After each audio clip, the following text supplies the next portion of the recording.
Rachel got the promotion. Not me.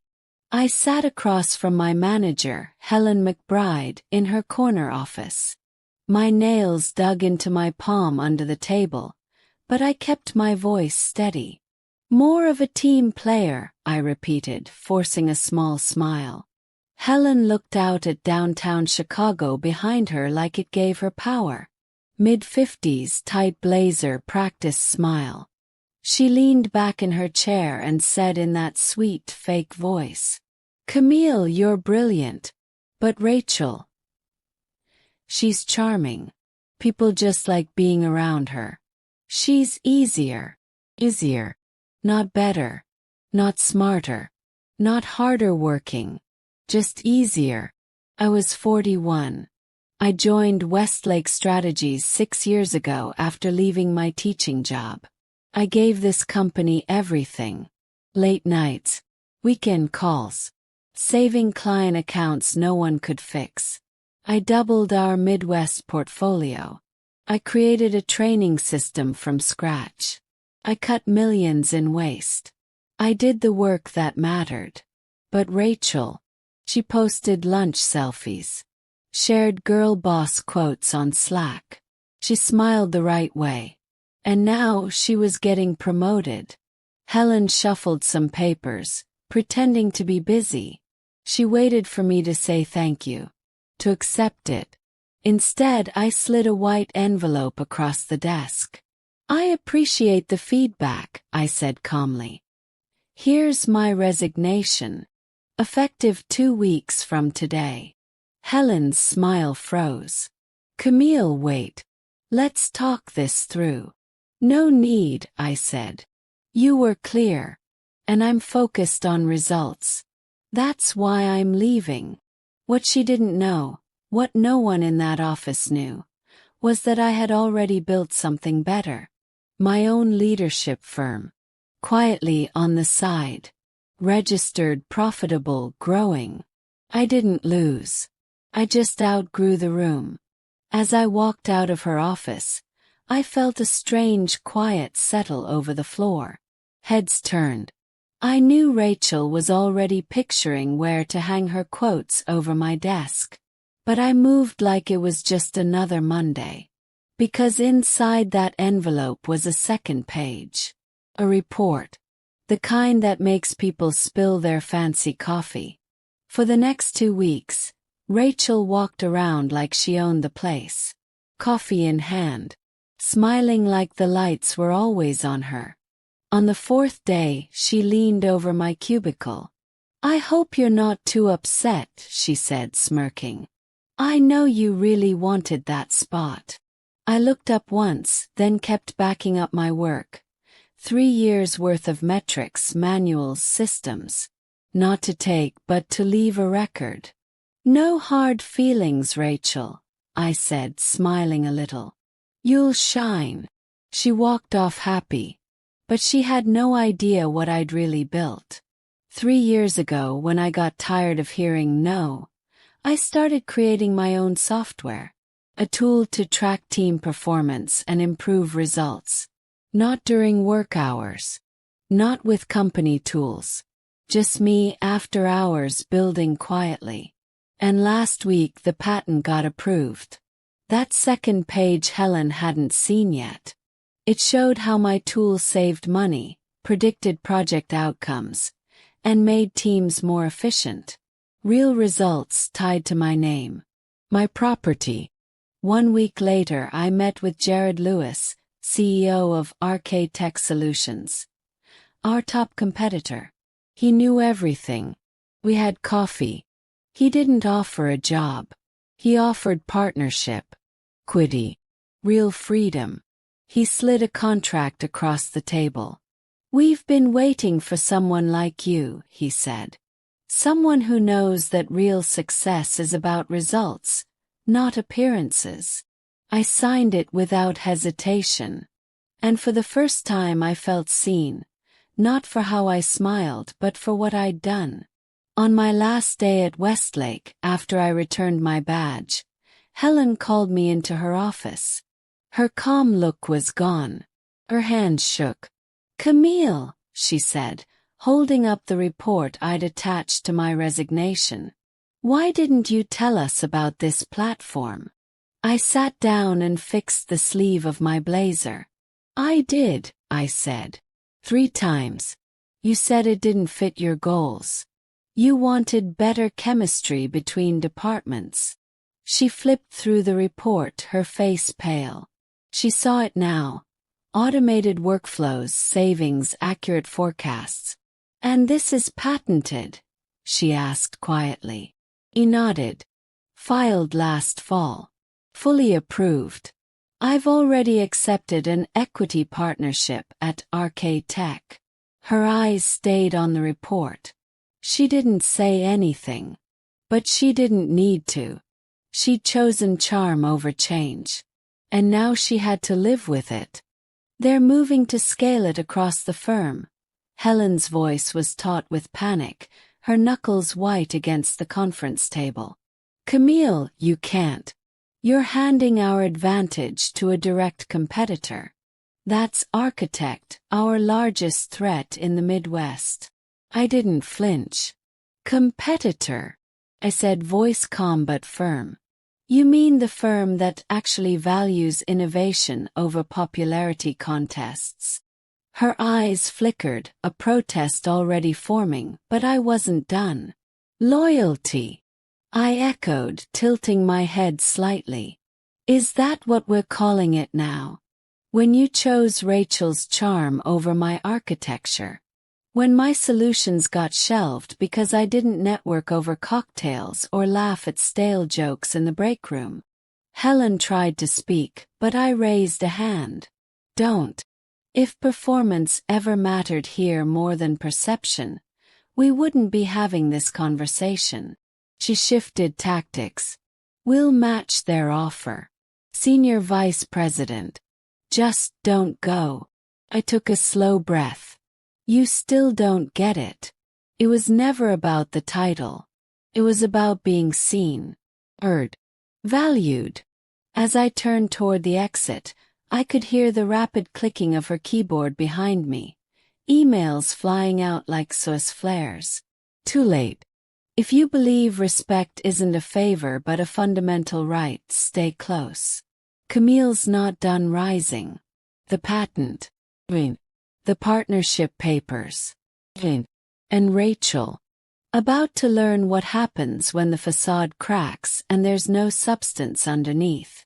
That night, as I boxed up the last of my desk, a neon pink sticky note on my monitor caught my eye. Sad to see you go. Stay in touch, Rachel.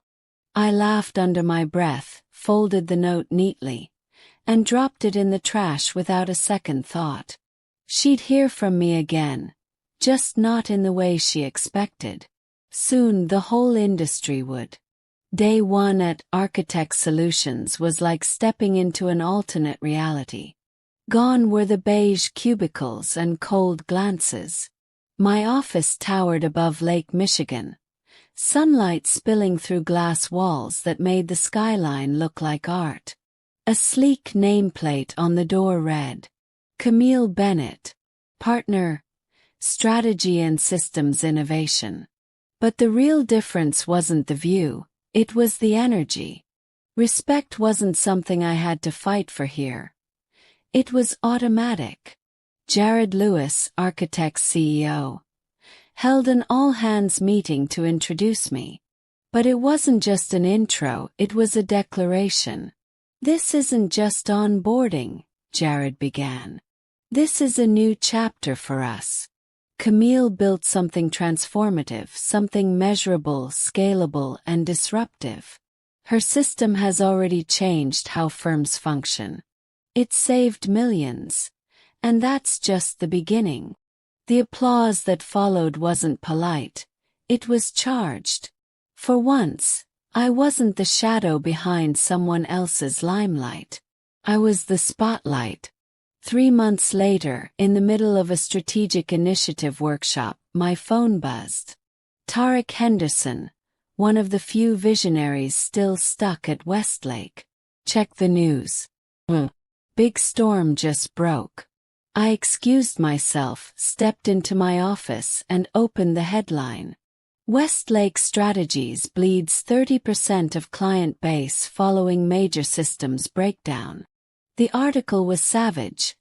Project failures, spiraling costs, and 3 premier clients severing ties. The report shredded their credibility.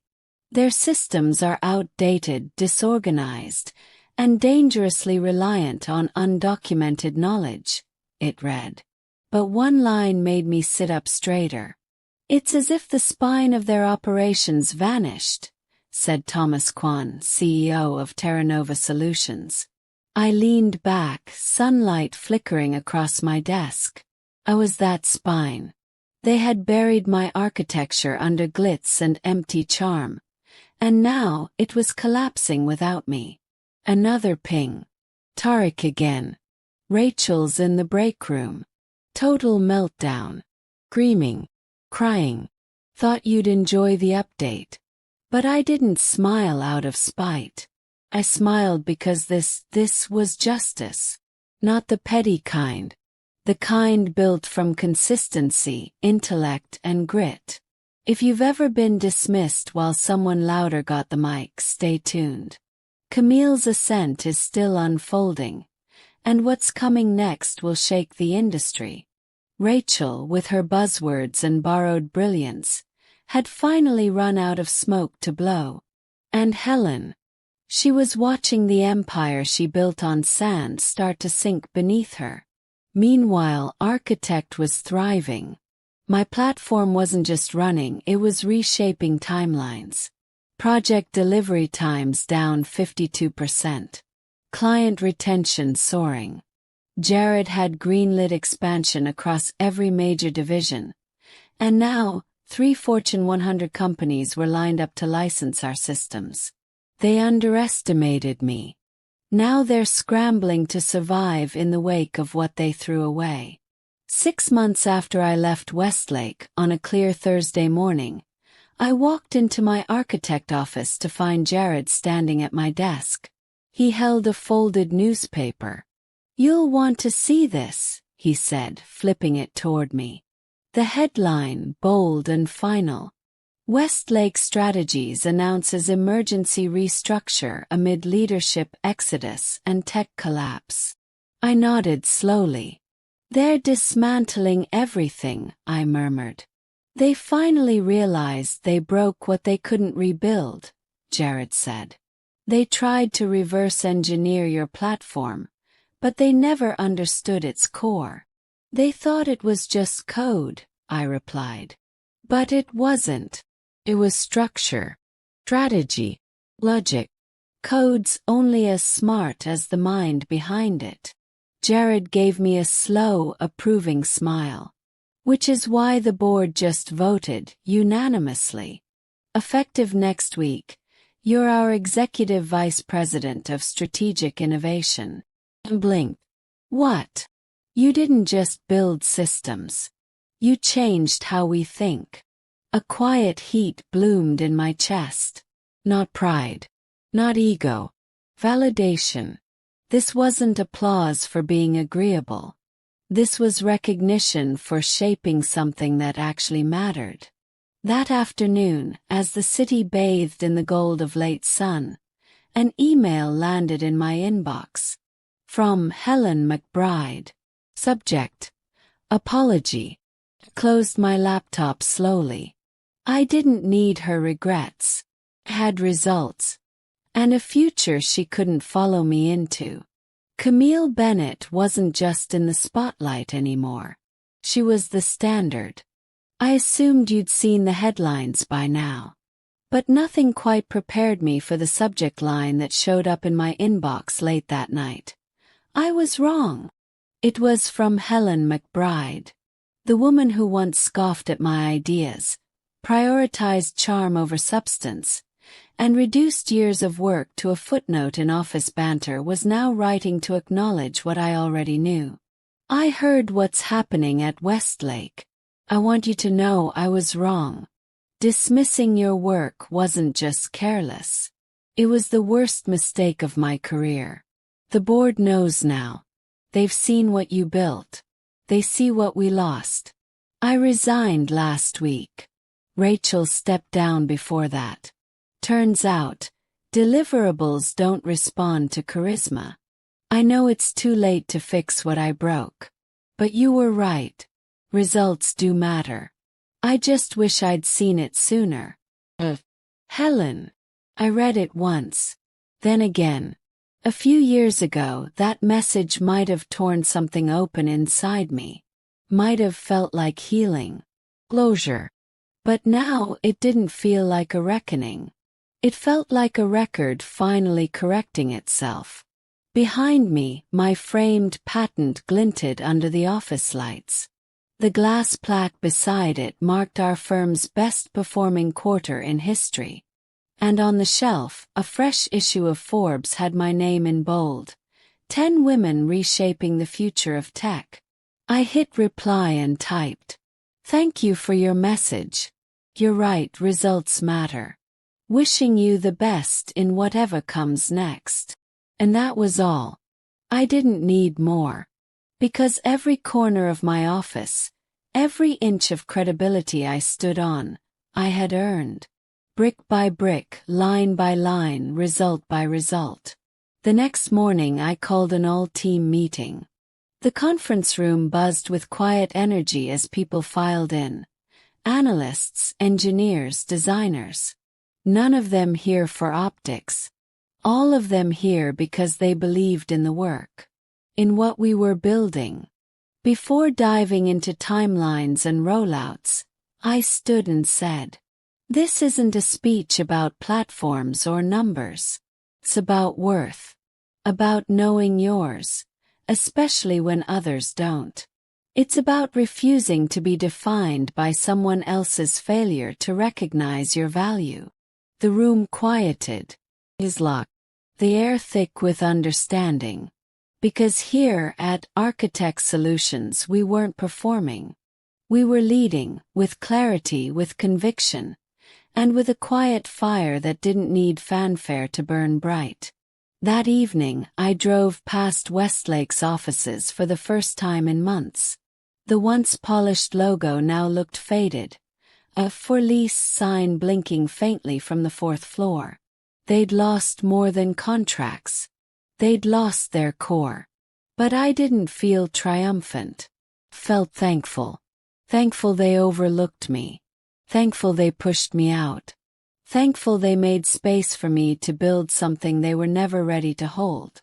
Because sometimes the greatest accelerant to success is rejection wrapped in arrogance. My phone buzzed. A message from Tarek lit up. Westlake's board is asking if you'd consider coming back as CEO. I smiled and typed back. Appreciate it, Tarek. But I'm exactly where I'm meant to be. Because real power isn't returning to prove someone wrong. It's choosing not to look back. It's building a life so aligned with your vision that no one's doubt can knock you off course. It's knowing that respect earned in silence echoes louder than applause granted in convenience. As I pulled into my Lincoln Park townhome, something stirred deeper than pride. It was purpose. The kind that only grows from surviving dismissal and blooming anyway. In my home office, I reviewed licensing agreements from international partners. The very system I was once told was too complex, was now being considered the new global benchmark. Above my desk, a matte black frame hung proudly. Inside, the quote Helen once flung at me. You're too focused on results. She didn't realize it then, but that's what made me unstoppable. If you've stayed with me through this journey, thank you. Because this wasn't just my story. It's for every quiet powerhouse who's been underestimated, every strategist told they need to smile more, every builder passed over for someone better at small talk. If that's you, I see you. And I promise you're not asking for too much when you ask to be respected for what you build. You're not wrong to want merit to matter. And you're not alone. Drop a comment. Share where you are in your journey. We're building something here. A space where quiet brilliance isn't overlooked, it's honored. And if you take anything from this story, let it be this. Stop waiting for a seat. Build the table. Stop shrinking to fit. Expand until you can't be ignored. Take their doubt, their silence, their dismissal, and turn it into fuel. Because one day, they'll finally see what they missed. And by then, you'll already be 10 steps ahead, thriving in the life they told you wasn't possible. And that's how you rewrite the ending.